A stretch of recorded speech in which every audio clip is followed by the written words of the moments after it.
Televu nkwaniriza nate ku Kojja Kagato exclusive wamu ne Focus TV abali ku Blood Media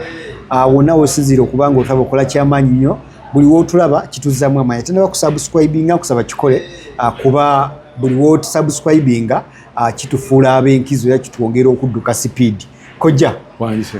abantu bano tutumanyi kyakubawa naye nsaba babuzeeko obwebaze notugoberera abalabi baffe mwenna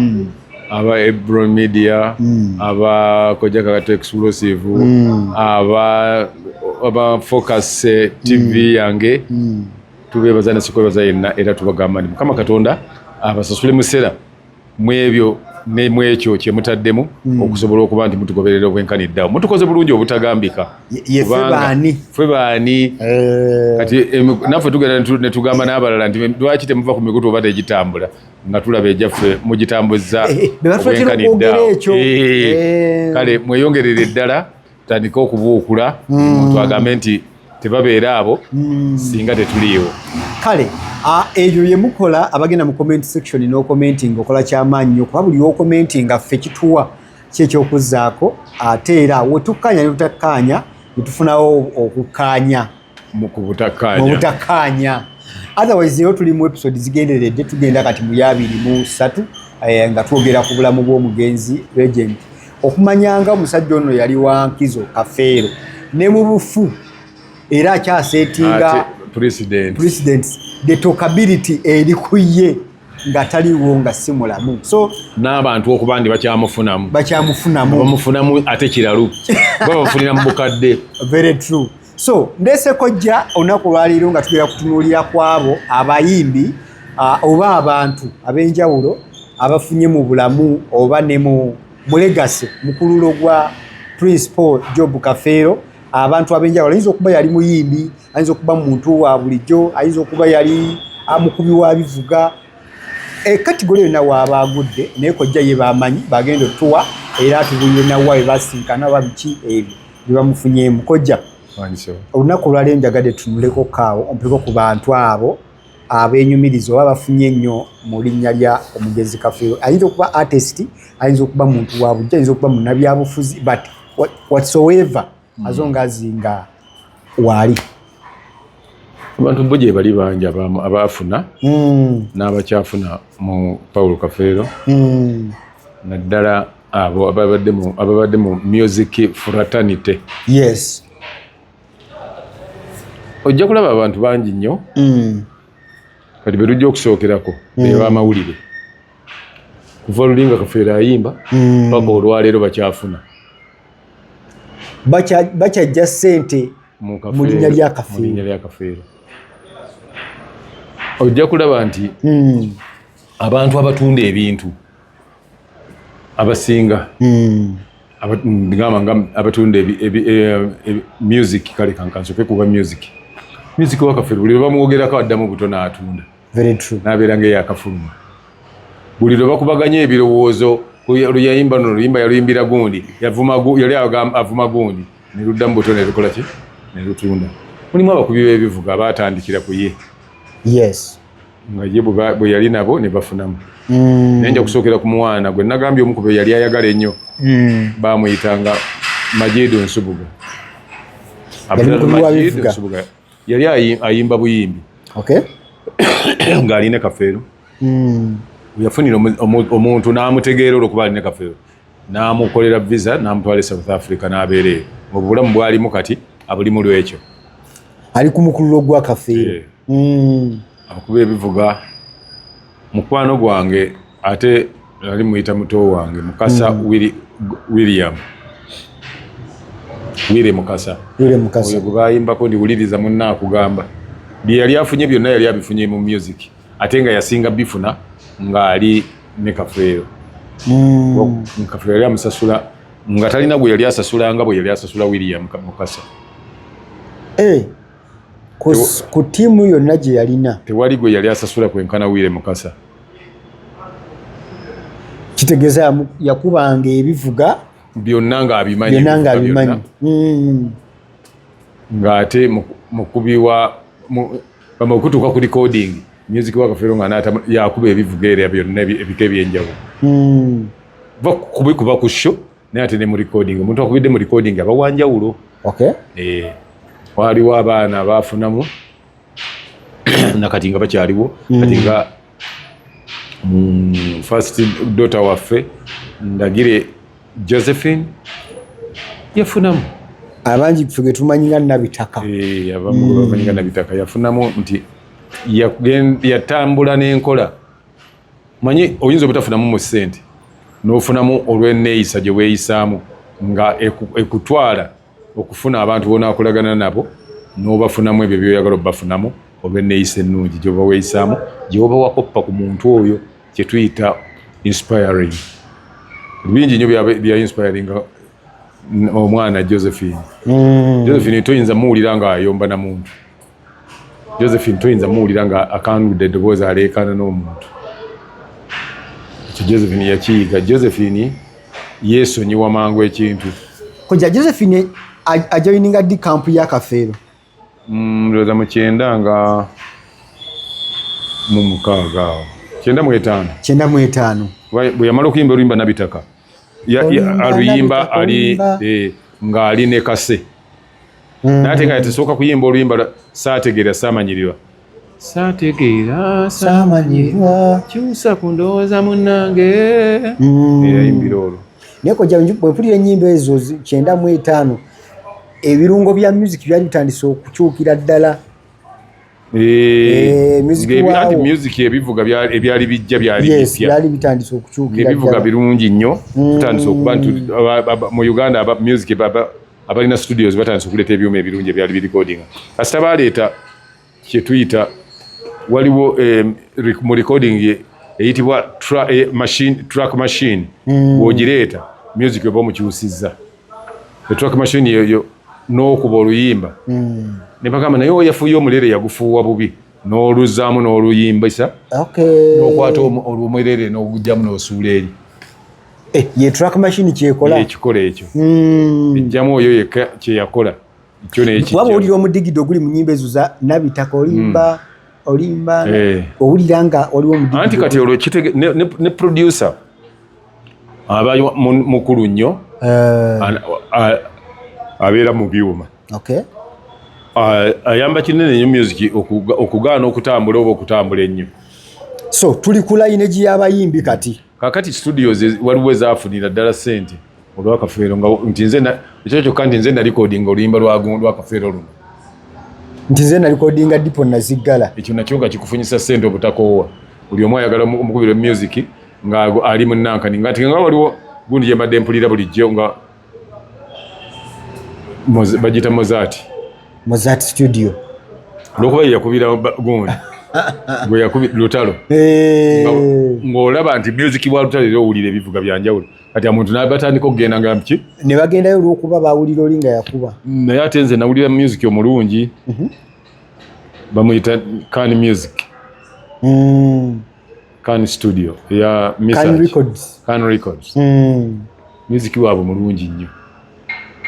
Alina tuyita head punch. Owulirira ddala aggumira buli kimu bwe giba mirere bwe biba bivuga bino nti lead guitars oba gye tuyita accompaniment yonna nga nnungi. Kati abantu abo baafunamu nnyo nti nze nagira Kafeero. Abantu batandika kubeera nga omanyi okusemberera omuntu asinga okubukola obulungi ekintu nakyo giba mikisa gya kufuna ssente. Nti kojja oyinza oba tonjokyayo nkalu. Naye ate passes z'oba oteekawo. Kati bw'obanga oli ayagala nti mbadde nno njagala kwogera ne kojja Kagatta oyo. Ogamba tya nze njogera naye nsobola omukugambira. Tya nze bw'onaba kyoyagala nja muleeta. Omwagala ddi. Nti kati kale. Kojja waliwo n'okwesa. Kojja waliwo nabadde akwagala mbadde njagala kukulaba nkuyitiremu. Wendi wano jangu. Kati gw'ogenda okufuna enkolagana n'ono. Olw'okuba okolagana nange. I understand. Kati waliwo abayimbi kati nga Mamuli Katumba yafunamu nnyo kuba yali inspired by Kafeero. Mamuli Katumba yajjako mu kibiina kye? Sijjukira nti yakirimu naye yali engeri gye yali amwagala ennyo. Ne sika kya music gwakuba. Era kyobalaba waliwo n'ennyimba ezimu ze yakuba ng'oyinza okulowooza lwa Kafeero baaluggyaamu bigambo ne baliteeka eri ng'obwo bwedde olaba oluyimba oggula olulima olunnankanze ng'atudde mu kagaali ayimba oluyimba lwa Kafeero si lwa Kafeero nga olaba nti yajjamu bigambo n'abiteeka eno n'ateekamu ebibye kati ate era ng'omuntu bw'obeera nga omanyi bw'oba oli mukwano gw'omuntu tetwamunyega nako nga toyinza namunye bw'abanga yakikozi oluyimba lweru omanya nti oba yalimba ate oba bwe babeera kiringa waliwo omwana ayimba namusanga ayimbira mu gundi mu The Hairs ng'ayimba ennyimba ng'olowooza Lutalo yayimba olw'okubanga gye yali ayimbira nga toyina sitawaana na budde bwange gamba nti waki ennyimba zo zifaananyi ezaagundi ne Mamuli Katumba bw'abeera ne Walukaga bw'aba ayimbira olaba bulabi nti is inspired by Paulo Kafeero ne bw'aba azina ne bw'aba akola be bamu abakyali mu kufunamu era ate bakyafunamu nnyo being nti ate yavaawo kati ne bakola ebifaanana nga bye yali akola bajja kubanga bafunamu olaba ne Sekandi abifunamu Enjo Sekandi naye abifunamu Enjo Sekandi yaliko mu kibiina kyono babeera nnyo naye kuva mu 92 naye lwakuba nti engoma ennene weeba entono tevuga naye nga Sekandi yalingamu wabula bwe yatuuka ekiseera nga tomuwulira naye nga Kafeero amwagala engeri gyali amwagala ng'era babeera ku teepu bantu basatu Kafeero Enjo Sekandi Josephine Ndagire nga babeera ku teepu Kafeero yali tayimba nnyimba gundi n'ateekako muntu naye abo ababiri yabaagala ekisusse n'aba nga bw'ayimba ennyimba bw'afulumya at least bakifuna kojja mu bantu abali mu kibiina kya Paul Kafeero baani abakyaliwo kati oba baani abaliwo saa zino oyo manager eyali Kizito David Musi Namata waali waliwo Segoyo gwe bayita Sekate waali Simon Dede waali first daughter Nabitaka oba Ndagire Josephine waali waliwo abaana mulimu nga abantu webali abayitanga abali mu kibiina kye kyagu Majidu Nsubuga waali n'abalala kojja mu story ya Kafeero eno gye tubadde tutambulira oba gye tuzize tukola episodes ez'enjawulo mpuliramu omwami Misa Kisemakula Misa Kisemakula yalingiriramu oba ye agirawa ku lugendo lwa Kafeero yayagala mwagale Kafeero alina abayimbi be yayagala ennyo Kafeero yali ayagala nnyo Ragadi yali ayagala nnyo Chameleone ng'abantu abaagala nnyo ng'ayagala Misa Kisemakula era ng'akugamba nti nteramu ennyimba za Misa bwe muba mu mmotoka zaakusaba bwe muba we mutudde ng'obadde azzeewuwo ng'era agamba nti eraamu uko bozirina naye nno nga era ndowooza ku nnyimba za Misa kwe nasookera okulaba Kafeero ng'akyamuse n'azina n'amazina nga bw'oneesiba ekkooti n'ojjamu oba kkooti ne weesiba n'ozina kyali tekibangawo ng'omuwadde ki naye munnanga ate era omukazi oyo Robina disirikiro kitegeeza Kafeero yali amwagala nze lwe namulabako yali ayambadde sikaati ya Robina nga ayambadde sikaati ye naye nno ng'azinirawo ku mmeeza ngali ku mmeeza waggulu gyali nnyo ate azina ataddeko njagala nnyimbira omutanda ng'azina amazina agaddala so kati ate ekyo kinziza emabega neewuunya yabadde agamba nti Kafeero yali tayagala bisirikirwa naye nemwewuunya nemukeneka kuba bisirikirwa Kafeero yali alinnye ku mmeeza bw'ati nga wali waggulu yazinira amazina ago oyinza ogazirina g'otaagala kuba n'omuganda yagamba nti toba munnange ennyo gano obadde ogalaba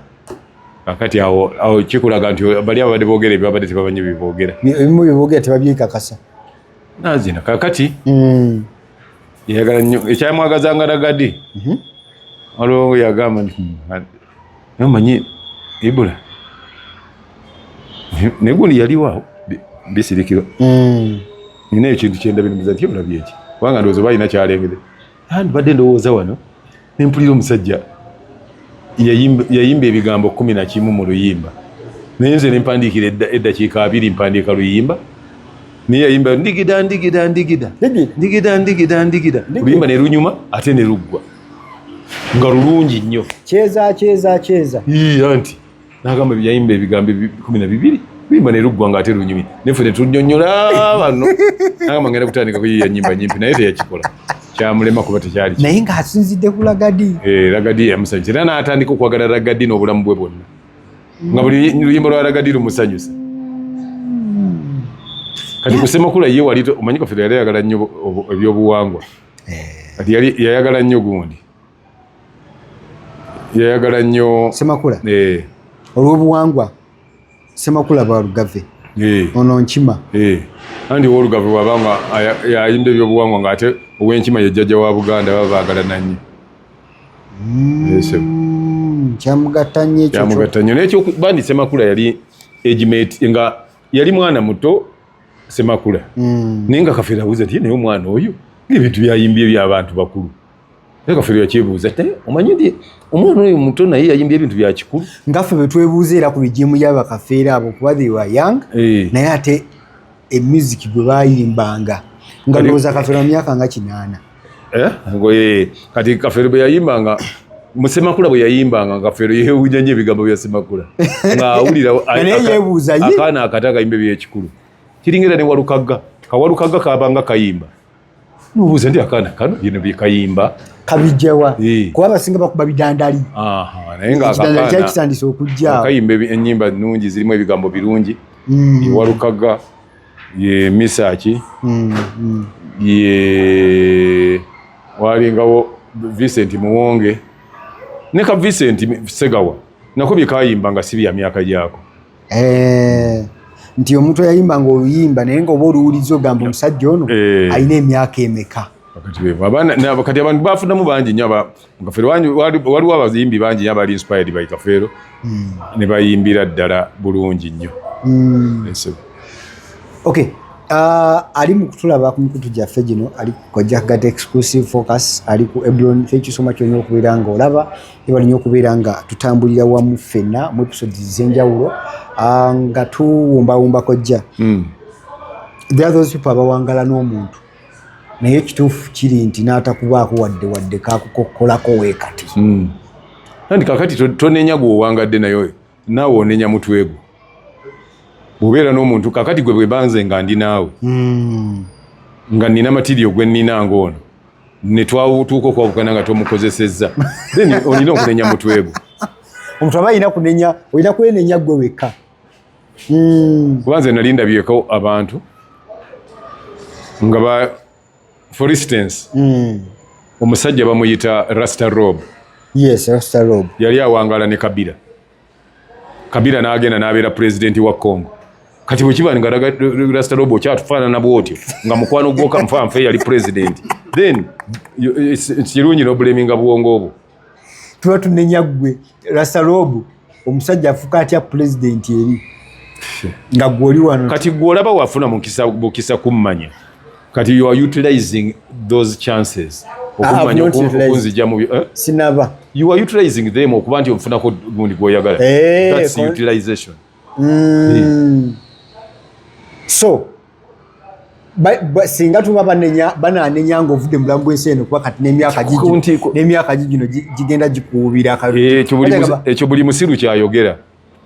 ng'alinga alowooza nti ku kijja ewaabwe abaliyo bonna bansinga obukulu babenkananze weerabidde nti olinayo n'abato anti ngamba kati njagalako buli wokuloba osemberera naye ate njagala kubuulirayo nakino kankikugambe ng'okimanyi nti osobola okukula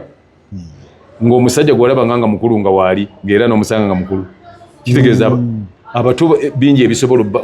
basikirizibwa ebintu bingi ebibatta than me kati wali oyogera kati gwe ngeri gye mwasama eyo bagiza okukuba peva ku hayiwe nga muli eyo nze mba nayingidde dda mu nju ekyemyaka okitwala pasono nedda gwekitutte pasono ngezaako okutegeeza anti abantu abamu okutegeera kuba kaluubiri olowooza nti ekijja kati ewammwe mulinawo muziika kusingako bantu bakulu kuliko n'obuto obw'emyezi naye be basingako ate abato kuba abakulu baba batono kati ve tuli wano omwaka guno bukyagutandika oyogera ne bato banno naye era ng'olina okunoonya nze olina noonyayo omusajja omukulu kuba nze ntegera levo yamwe era wokoma kati era kaliko gyako eŋŋambye tokajjaawo kiri ŋŋambye gy'okoma okula osemberera ekyo nkimanyi naye ate nze ŋŋamba nti buli lunaku oluyitawo buli muntu ali mu nsi asemberera entaanaye irrespective your age tekuli myaka ki gwe kakati kyogamba nti gundi Okero yatemeramu emyaka 8 kati tukozesa amagezi amazaali Okero bwe yayingira yali batasobola kwerwanako mwalimu ow'emyaka 8 bwali mu mwaka gumu kati olabye nti omutwe gwe gukulimba kukiri nti omuntu asemberera nnyo entaana nga mukulu kojja aba bamusemberera nga ekituufu kiri nti bamuvaako bukumbu kati ebyo byenja okukulaga waliwo omusajja omulala bamuyita yalinga akuba abantu emiggo okukamala mu biseera by'okulonda gwe gendayo olabo bafaanana ne banne abali mu gavumenti kati so nga yakimalamu ebbanga ddene ne mu kugireeta era ng'ebiseera wadumira olowooza yabaavu naye kakati omusanga infact agwera ne mu kaguveera k'ekikumi ng'okakutte bulungi amupakiramu naggweramu naye nga bwe yayogeranga ng'otya n'ayita buyisi bwayise bwati nga yasimbyanga layini naye kati olwaleero omusanga nga n'ogamba nti naye ono ali awo batalya naye kujja tulinamu abaana ba 2,000 bayinza okulowooza batuli mu kwegeresa yaani oyo Kakooza Mutale Kakooza Mutale bali bamaanyi nga n'ekyo kyokka nga bwe njogedde nti Kakooza Mutale nga nakyo nga bagambye nti Kalangala Action Plan ne bafuna ne ofiisi wali ku Jjinjalo ku Bombo Road awo wali omuwafu awo nga ku kizibu nga bw'aba anajjanga wano we tuli tutandikire eri okumanya eggaali nti ajja kuba yasangako n'abagenda ku Laale ye emmotoka ezizze tezisiba nga zitomera butomezi ekyo kyengamba duli ng'abeera ali eri Emmengo ku ddwaliro n'omanya nti ajja kati ate saawa zino kaiza noyitawo naye wabeera n'abali ku kyalo tebamanyi nti kwabeera abali ku kyalo leero tebamanyi aiza notuyitako wano ate okutuyitako akyasobola okutambula atuyiteko pozi wafunyewo omuzira kisa n'amusa mu kiveera n'amutambuza tekyasobola mumusaaga n'ensi bagireetako amalala enensi kojja omanyi mbadde njereza nnyo okulaba story ya Paul Kafeero buno bujja bujjiramu nga bunyanyanyanya kwongerezaamu naye ebiseera byawangaalirako enkwatagana yagiye etya n'aba drama oba yali etya n'aba drama oba these artists abali mu Kafeero yali muzanyi wa drama and he was a very good artist kubanga twagenda okukola shows zonna ze twakola naddala ekijjankunene nga tutadde drama munankani mu lunyimba ze ng'era bw'aba azannyira ddala bulungi kyova olaba ne bwe yalinga ayimba oluyimba olwo guluddene ng'aluyimbira mu Gomesi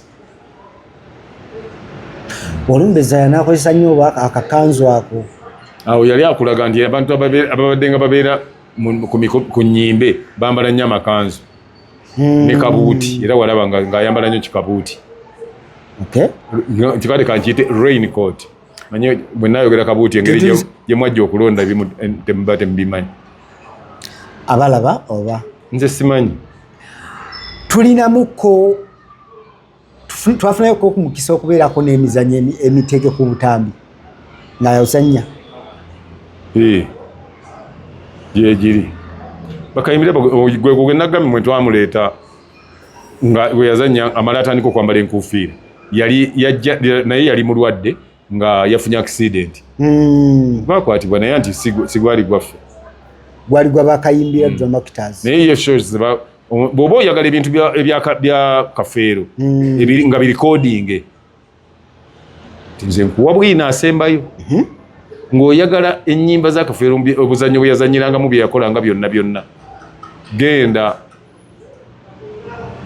ku gundi owandiika ekigambo muvubuka bamuyita Tone ani ayina omukutu muvubuka oyo naye bw'oba omwagadde amangu ogenda otyping mamba bumu mulimu omusajja oyo Tone gali wange oyo ye ttone naye alina ebintu bye byonna ttone abirina kuba yewandiikanga ebintu bya gundi ye yali alikodinganga Kafeero ku shows zonna kitegeeza nti ojja bifuna abasajja abo babiri Senkubuge ne Benon Kibuuka enkolagana yaabwe yali etya n'omukulu ono were they just bosses oba balinayo enkolagana esukka ku ekyo gundi Senkubuge baali baboosi ba Kafeero kubanga Kafeero yajjanga okukola shows nga bali be baboosi nga ye azenga mu Cuba so yenkolagana gye baalina ey'amaanyi nanti baatuka nga Kayimbirayo yabeerera n'amabanja amangi ennyo ng'ate yali tekyasobola kufuna bantu nga engeri y'okugasasulamu oba okusolooza kati ng'erina kufuna crowd puula n'emwengeejinga mu bintu byayo n'emufuna n'emuteekamu kuba ebisebo yalina akasannyalaze ne leero akalina naawe yensonga lwaki gwoli mu bulamu ne mu bufu akyalina akasannyalaze kye bayita amaanyi kojja nga tuwumbawumba mu bantu abatunda endongo oba be tuyita ba publishers ani yafuna ennyo mu ndongo ya Kafeero ennyo mu biseera biri muki mu biseera ebyo nga Kafeero taliiko biseera katogere kale ku kya teepu nga zikyaliwo nga mukyasala bonna buli eyatundanga Kafeero ng'amufunamu naye ffe twamufunamu nnyo kubanga mwe baani Kasajja and Sons Emporium kuba ffe twagula muvubuka munnange twamugula oluvannyuma ne tumwezza Gonza yali amuguze M2000 yali amuguze nanyini Makula Guitar Singers yali amuguze naye oluvannyuma n'amuguza Kasajja ne tugula Ekijjankunene Party 2 ne tugula Walumbe Zaaya ne tugula Kiwenenya Amazina iti zonna mwaziba manya mwazigula abatalina magezi buli lwokubanga okozeseza sente z'okukola ekintu bagamba nti babba bubbi so nabo baba bamanyi gye babba naye ne basigala nga banaku kojja akantu kootannambuliranga ke ka teepu ezo bwe wagulanga katugezi Walumbe Zaaya corporate yali eyogera etya ku kiseera ekyo gwe wekka yali avunaanyizibwa endagaano nalinga ninagikola n'oli gwenguzeeko sinaawe kati ekike wabanga ajagala ye ng'akola atya okujagala atya katugezi omaze okugula Walumbe Zaaya mwenga mmwe n'ekike ng'ayagala okuproducing era oba okufulumya kwezi era anti ekyo kyeraga lwatu bwe mba nga nguza amayumba gano ng'oyagala okugakozesa okola otya manyina kuyitira eyo gy'oli kati ekyobuuzizza kyaki omuyimbi tasobola kuyita eri bbali amateeka gwe kyogamba nti singa oddira emmotoka yo n'ogiguza omuntu noba n'ogipangisa omuntu kati nga waliwo emmotoka zetupangisa makampuni n'ogikwasa kampuni oli bw'aba ajagala aba akyasobola okujja n'ayita eri najja gy'oli alina kugenda mu kampuni gye wagiteekamu kati n'ezo baasi zemulaba nti oba zemulaba amakampuni nga baasi teziba za muntu omu zibako abantu bannyinizo bazireeta ne baziteeka mu kampuni eyo nga bw'olaba Entebbe Express ezo taxi si za muntu omu kati bwe wagulanga ennyimba ng'ezo kati nga bwe twagula Walumbe Zaaya nga bw'oba omwagala okujja n'omunoona ku dduuka ewaffe n'osaba rights gwe n'ogenda n'okolamu naawe n'ogenda otunda waliwo waliwo entunda zaali za mirundi ebiri ng'oyinza okujja n'osaba rights ne mukkaanya kyemukkaanyizaako ne bakuwa labels n'ogenda naawe no publishing oba si ekyo ng'ojja nze nga nzikubye nzitadde awo mu bungi n'otwalako z'otwalako gwe n'oleetanga buleesi ssente ng'ekikwanguyira naye nga ekitaakuleetera ebizibu nga atutte eziwedde gw'osinga okusinga okukola tewaliwo anti monitoring ng'eba nzibu okugamba nti gwe ogenda oprintinge naawe ezizo nga tetujja kumanya labels z'otunze kale producer tuyinza okubeera nga tukuwadde ebintu bingi gwe alaba omikutu gyaffe gino naye tukkiriza nti buli kanyomero konna akwatagana ku bayimbi battu ne episodes nyingi nnyo series nyingi nnyo zetugenda okusaba okulula maaso awo yasi kyenkusaba kiri kimu kusigala ng'otugoberera era subscribing edda kusaba gwe kusigala busigazi ng'olinda notification because ku channel zino tukuwa at least every after one day kojja kagata exclusive ebeekuwa ate ne kufuuka 256 bakuwa asonga ate Eblon Media yo weyagalidde weekuweera ayinza n'okumala ewiiki nga takuwadde naye omanya era ajja kukuwa era omanya gye bajja kukuwa siyinza kubeera nga nsukka wano badde mulayi mulungi okuva gye twatandikidde mpaka wano tusigane mu vidiyo ezijja mu maaso eyo nga twogera ku bintu by'enjawulo era nga ndi ne kojja ono nga tuba tuwayamu kuba twagamba nti yeyeka moving encyclopedia yes gwe twasigaza aliwo woyagalidde gukwata GB meka sirina GB TB